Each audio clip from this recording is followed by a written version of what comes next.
Hello ladies and gentlemen, Gapesta here. This is the DPS guide for Normal and Heroic Iron Maidens. DPSing this fight can be rather complicated depending on your overall assignment, whether you're assigned to handling the ship phases or not, and whether you're ranged DPS or melee. If you are not on the ship and you're melee, this fight's super easy. There's really almost nothing to do. Yeah, but if you are ranged and or on the ship, things get much more complicated. Anyway, let's get started.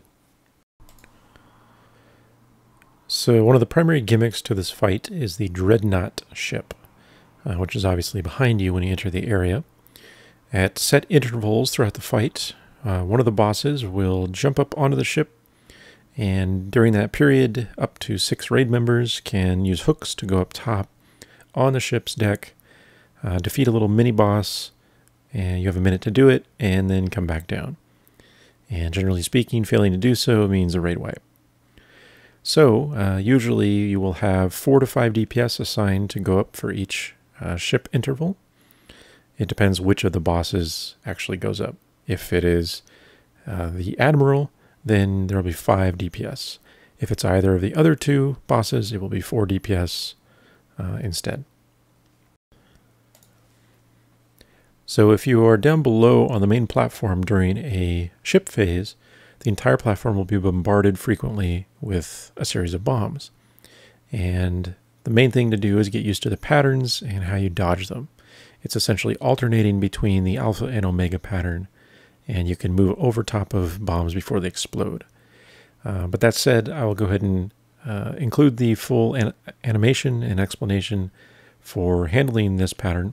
And if you don't need it, obviously just skip ahead a few minutes to get to the next part.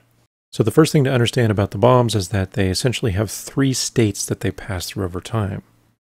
So at first, a bomb will be marked where it's going to land with a large red circle, as you see here. After that initial hit happens, it will do damage to anyone that's there, knock them back, and then it will be converted into just a stationary bomb that is not about to explode there. So there you can see that just the gray circle is just our bomb that has landed there. And then the final of the third state is this bomb will be red and it's going to explode. And of course, when it explodes, it does big damage to anyone that's there. So of these 3 states, each bomb will pass through them in order every time. In addition to this, the bombs having 3 states, you have 2 different patterns or sets of bombs, the alpha and the omega. So in total, there are 6 states that will occur during the bombardments, but at any given time, each of the 2 different patterns of bombs will be activating 2 different states. So you would need to use this knowledge to then go from positions of the alpha to the omega, back to the alpha, back to the omega, and kind of repeat this process. Now the actual pattern that you'll see bombs in and how you dodge them is pretty simple. You'll initially get a small number of alpha bombs. So we'll just, in our part of the room that we're examining, here's just 1 alpha bomb that's going to land there. There's the red circle. And meanwhile, maybe you're off to the right slightly. So you want to be fairly close to where an alpha is landing for your pattern that you're going to do. Shortly after the first state, so after the bomb lands, you'll then see the bomb in that position. Explosion has gone off. So there's the alpha bomb, just to the left. Meanwhile, you will have a number of the omega bombs coming out, and this is the big number of bombs in this set, this bombardment. So you'll probably have one here, and here, and here, and let's just imagine they're all around, and they continue out, So right now, the only safe position for you to not get hit by the initial landing explosion of all of these omega bombs is on top of the alpha bomb, which is a safe position because the initial hit already landed, so it's in its second state. So you want to move to the left here.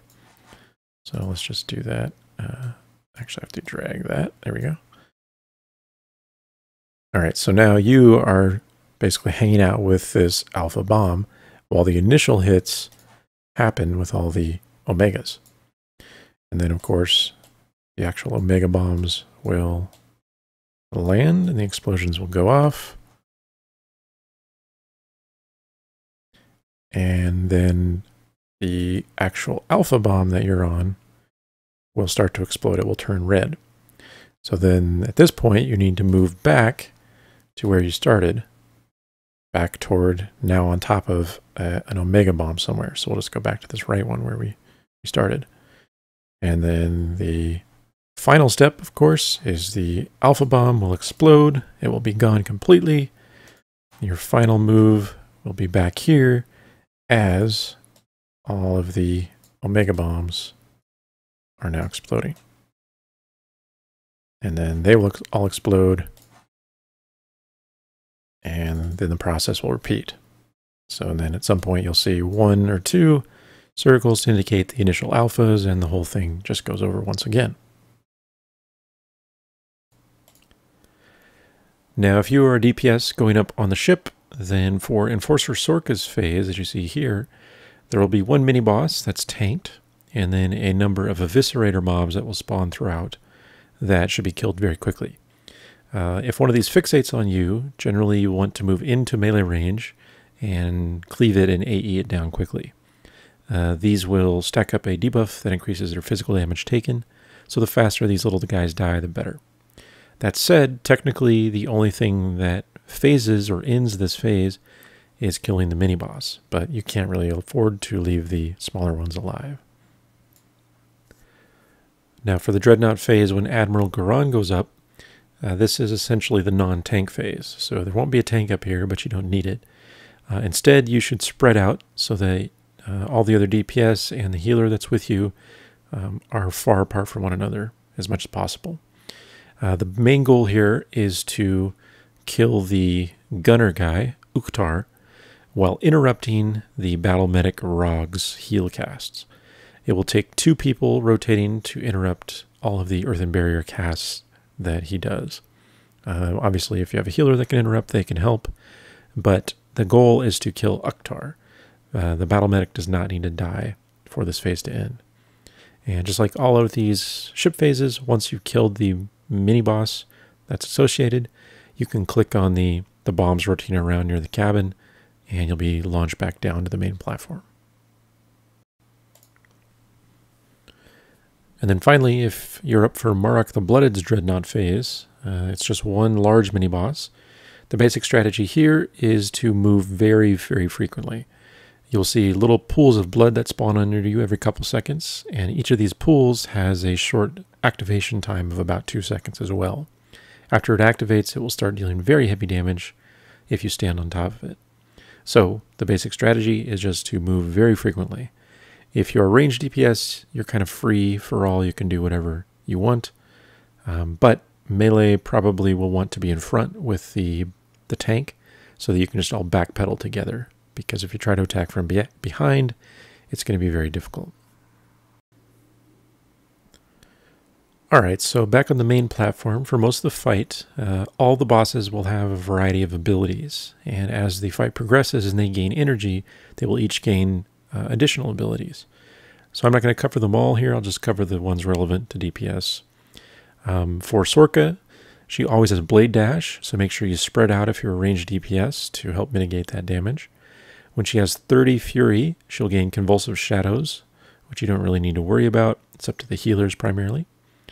And at 100 Fury, she'll gain Dark Hunt.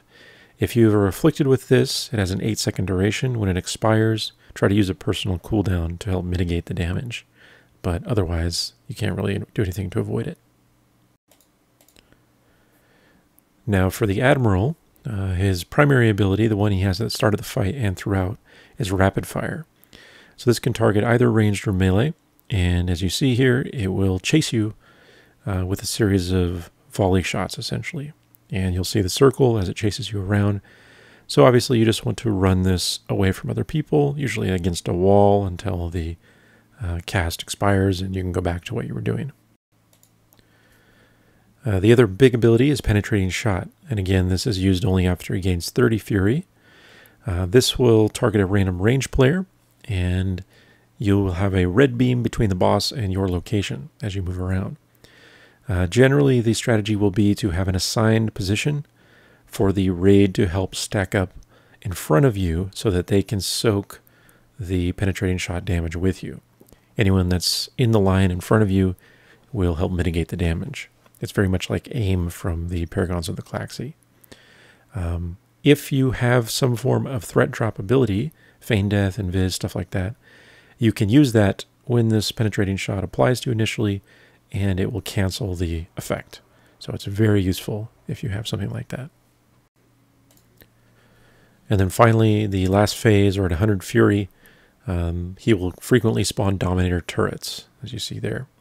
These need to be killed very quickly by ranged DPS. They should be your top priority, because if you don't kill them, they're going to just stack up and start doing a lot of damage. That's very hard to avoid for the raid. Now for Marak the Blooded, his primary ability, the one he has at the start of the fight and throughout, is probably the most important thing for individual DPS to handle in the fight, and that is Blood Ritual. This will target a random DPS player, and that player will have a beam, a bloody beam this time, connecting the boss to you. And after a few seconds, when the debuff expires, the boss will shoot a cone at your location toward you, and it will hit you and anyone in that cone radius. Now, the important thing here is that it does moderate damage to anyone in the cone, but the first person actually hit, so that is the first person between the boss and your location as a targeted player, will take very heavy damage. So it's critical that that first person that is hit by the beam is one of the tanks, essentially. So usually the way that the raid will mitigate this, and the way we do it here, is to have marked positions on the ground that indicate where the tanks were standing. And this then indicates where people afflicted by Blood Ritual should run before it expires. So for our raid, we have the green and purple markers there. The tanks are standing on green roughly, and people with Blood Ritual will run behind the tanks toward purple. When that expires, it will then hit the tank automatically first, and won't really hit anyone else with the cone attack. The other ability to watch for as DPS is Blood-Soaked Heartseeker after 30 energy. This will target 3 random raid members, and these people need to spread apart from one another. The damage that you take when it expires is lowered the further you are from the other afflicted players. So, generally speaking, try to find other people if you can that are afflicted, move away from them. Otherwise, simply just move toward a corner or a wall, and that will maximize the chances that you're far enough away. The last thing to consider is the overall boss priority and, how you transition between phases. So I mentioned at the start sort of that the bosses go up on the Dreadnaught based on their health level, but they cannot repeat themselves. So the first boss to go up will be the lowest health boss when the Dreadnaught phase begins, but that boss will then stay down on the main platform for the remainder of the fight.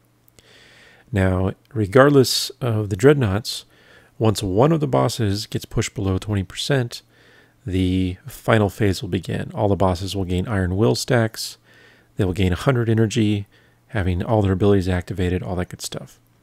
So generally speaking, you want to cleave bosses throughout the fight so that you don't push one of them below that marker before you're ready to actually push them down and kill them.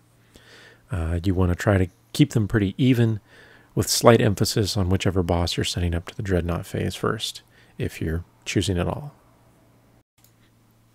And then if you're able to do so, try to save your DPS cooldowns for the final phase once you push them into that Iron Fury or Iron Will phase. And this will be when all the abilities are active, things are getting pretty crazy, so you want to really try to burn one of the bosses down, whichever one you're killing at the time. Anyway, that pretty much does it for the DPS guide for Normal and Heroic Iron Maidens. As always, good luck, thanks for watching, and I'll see you next time. I don't do it much anymore, but I found myself kind of making Tarzan noises when I would use the hooks to get across to the boat. It's kind of addicting.